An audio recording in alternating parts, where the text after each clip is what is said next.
আইবুড়ো ভাত পর্বে চলে আসলাম আবারও একটা নতুন ভিডিও নিয়ে। আর আমি চলে গেছি সেদিন আমার জ্যাঠার বাড়িতে আইবুড়ো ভাতের নেমন্তন্নে।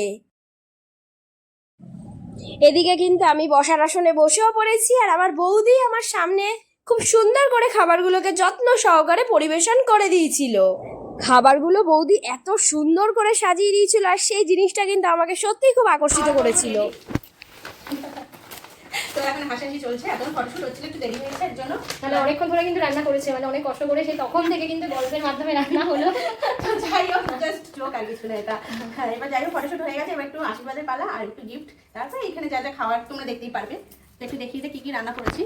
তো এখানে দেখো ফ্রাইড রাইস, একটু নাচাতে নাচাতে সব ভেঙে গেছে। তো কিছু মনে করে এটা সুন্দর করা ছিল, এটা থালা এনে বোঝা যাচ্ছে না। যাই হোক, ফ্রাইড রাইস, মাছ ভাজা, যেটা 5 রকম ভাজা হয় এখানে, বেগুন ভাজা, ফুলকপি ভাজা, আলু ভাজা, কুমড়ো ভাজা, এখানে বেগুনি, স্যালাড রয়েছে, এখানে রয়েছে কড়াইশুঁটি দিয়ে হচ্ছে মাছ, এখানে রয়েছে সর্ষে পোস্ত দিয়ে ডিম ভাপে, এখানে রয়েছে চিলি চিকেন, পাঁপড়, ওখানে মিষ্টি, এই চাটনি, মিষ্টি, পায়েস, আর এই হচ্ছে এখানে হচ্ছে গিফট দেওয়া হচ্ছে, আর হচ্ছে আশীর্বাদ হচ্ছে। তো একটু জোকার দিয়ে দাও।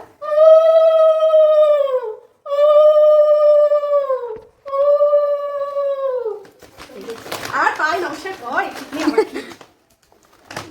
খুলে দাও, ফটোটা খুলে দাও। আচ্ছা, ও খুলে দিল ফটোটা। হ্যাঁ খুলে খুলে তুই দেখ, তুমি দেখো। তুই দেখ আমার দেখ। উফ, ব্যাকগ্রাউন্ড মিউজিকটা ভালো। আরে দেখো, এদিকে কিন্তু করে দিল আমার জেঠিও আমাকে আশীর্বাদ।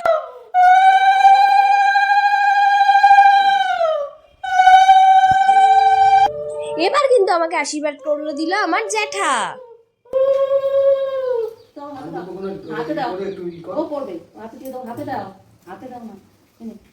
আইবুড়ো ভাত পর্বের এই ভিডিওটা কেমন লাগলো অবশ্যই কমেন্ট সেকশনে কমেন্ট করে জানিও। ততক্ষণের জন্য তোমরা আমাদের চ্যানেলের সাথে জুড়ে থেকো। টাটা।